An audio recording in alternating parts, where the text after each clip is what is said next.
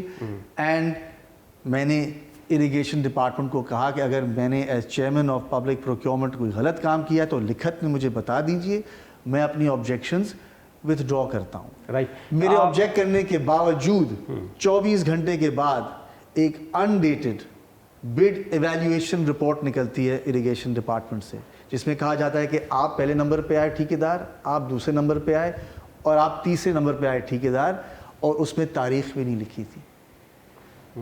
This is despite the public procurement authority saying کہ آپ project روک. یہ کس کی سپرویژن میں ہو رہا تھا؟ یہ تو اب تک نہیں پتہ چلا, لیکن پھر اس کو روکا, پروجیکٹ ڈائریکٹر تبدیل کیا. اب ایز یہ caretaker set up corruption کر رہا تھا. Sir caretaker set up تو میں نہیں کہوں گا کہ کرپشن کر رہا تھا, لیکن یہ کہوں گا کہ مس پروکیورمنٹ ہو رہی تھی اور ہم نے روکی. نہیں تو کیوں نہیں کہہ رہے ہیں آپ؟ دیکھیے جب کرپشن ہو رہی ہے, آپ کیا عمر سمرو بھی نہیں کہہ رہا تو پھر کون کہے گا؟ دیکھیں جو مجھے کرپشن نظر آئی تو ہو رہی تھی نا, بالکل ہو رہی تھی, اور جو مجھے نظر آئی میں نے روکی. اچھا اب میں فنگر پوائنٹنگ پہ تو نہیں آؤں گا. ٹھیک ہو گیا. اچھا سر آپ نے سیف سٹی پروجیکٹ کیوں بند کیا؟ سر سیف سٹی پروجیکٹ ہم نے بند نہیں کیا, اس میں جو کاسٹ تھی ان کو ریشنلائز کرنا تھا, اور وہ کاسٹ ریشنلائز ہو چکی ہیں. کچھ کیونکہ ڈالر ریٹ بڑا ویری کر رہا تھا, اینڈ مجھے انفارمیشن ملی تھی کہ اس میں جو ہے کچھ ایسے آئٹمز ہیں جو ان میں مس پروکیورمنٹ نظر آ رہی ہے. تو میں آنریبل چیف منسٹر صاحب کے پاس گیا, and he was supportive.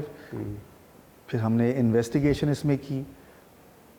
Chief minister صاحب نے ایک کمیٹی نوٹیفائی کرائی جس میں ہوم منسٹر صاحب چیئرمین تھے اور میں بھی اس کا ایک حصہ تھا. ہم نے انکوائری کی. اس کے بعد انہوں نے ایک اور کمیٹی نوٹیفائی کی, اس میں نے اپنی رپورٹ دی کہ ہاں کچھ کاسٹ ویریشنز بہت ہیں, اور ایک کنسلٹنٹ اس کا استعمال کیا جا رہا ہے, جس کو ہمیں میرے خیال ایک بین الاقوامی کنسلٹنٹ ایک سیکنڈ سٹیج پہ لائیں تو اچھا ہوگا, اور ایک بڑا اچھا پروجیکٹ ہے. اور امید ہے کہ یہ نگران حکومت اپنے وقت پورا کرنے سے پہلے اس لوور کاسٹ پہ اس کو انوگریٹ کر کے جائے گی انشاءاللہ. رائٹ. اچھا کیا اس جو بھی کچھ ہو رہا تھا غلط, اس میں D I G Maqsood Memon involved تھے؟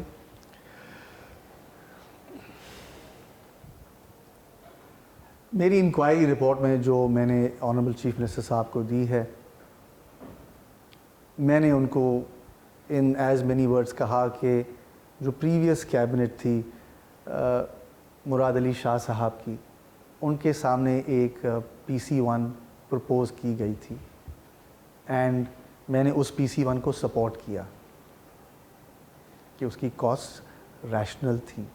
انہوں نے کچھ اور آبزرویشنز دی تھی کابینہ کی جو منیٹڈ تھی کہ ان کنسلٹنٹ کو آپ استعمال مت کیجیے. اسی وجہ سے مقصود میمن کو ہٹوایا آپ نے؟ نہیں جی, مقصود میمن صاحب کو تو بالکل نہیں ہٹوایا. مقصود میمن صاحب میں نے تو نہیں ہٹا سکتا, تو آپ سوال ہوم منسٹر صاحب سے کیجئے. مقصود میمن صاحب نے یہ ویلیوبل انفارمیشن مجھے دی جو میں نے پھر چیف منسٹر صاحب کو بتائی کہ سر اس میں کاسٹ ہمیں ریشنلائز کرنی پڑے گی. اور مقصود میمن صاحب is a in my experience very helpful and a brave and a good officer, جن کی وجہ سے میں سمجھتا ہوں کہ اباؤٹ 13 to 16 ارب روپے کی کاسٹ ریشنلائزیشن ہوئی ہے. اب ان کو so in effect he was the person who guided me, he was the whistle blower, ٹھیک ہے. And in all the inquiries he was present and he assisted the inquiry. جو آصف اعجاز شیخ صاحب جو ابھی بھی ڈی جی ہیں سندھ سیف سٹی کے, وہ ڈی جی ہیں, میں نے کہا تھا کہ بھی مقصود میمن صاحب جو انفارمیشن دی ہے وہ کریڈیبل ہے, آپ اس کو ریفیوز کر سکتے ہیں یا ریفیوٹ کر سکتے ہیں, وہ نہیں کر پائے. تو میں سمجھتا ہوں کہ مقصود میمن صاحب نے بہت اچھا اور بڑی نیشنل سروس کی. بالکل ٹھیک. یہ سیف سٹی پروجیکٹ کی کمپلیشن ڈیٹ کوئی دے سکتے ہیں آپ؟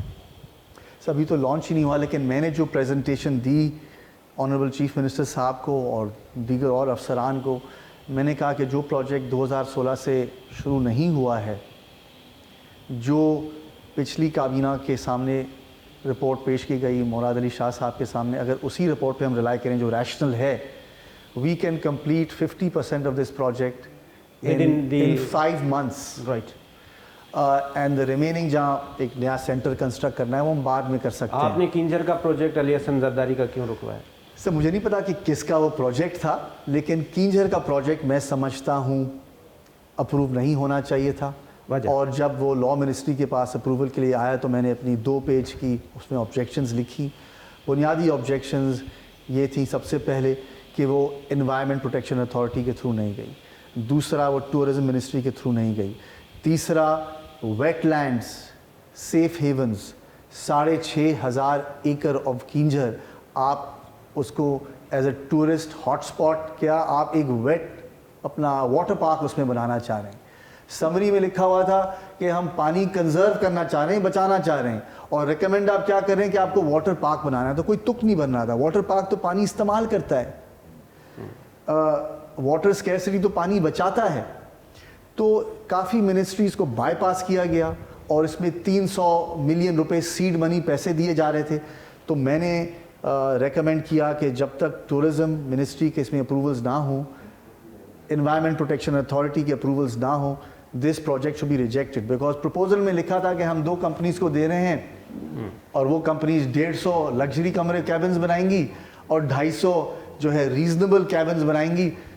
تو کیبنز بنانا ایک حصے میں بنیں گی، 6,500 ایکڑ کی ویٹ لینڈز جو پروٹیکٹڈ وائلڈ لائف ایریا ہے.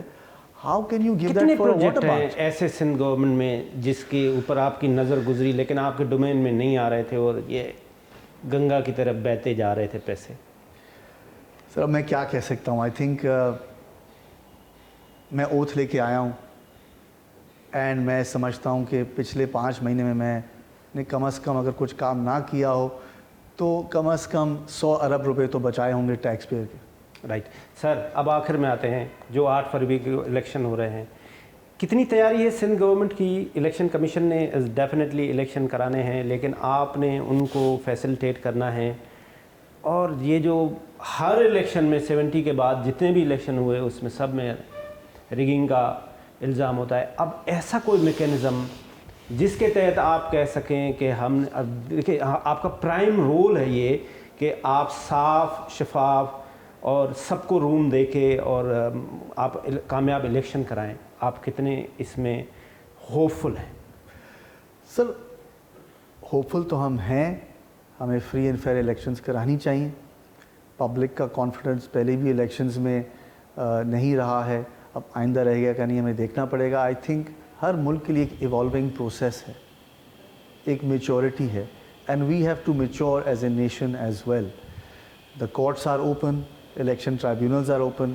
ہمارا کام ایز نگران حکومت ہے just look after the day to day routine matters, جو میں نے ایز اے نگران لا منسٹر، ہیومن رائٹس، اوقاف، زکوٰۃ، عشر پوری کوشش کی ہے کرنے کی.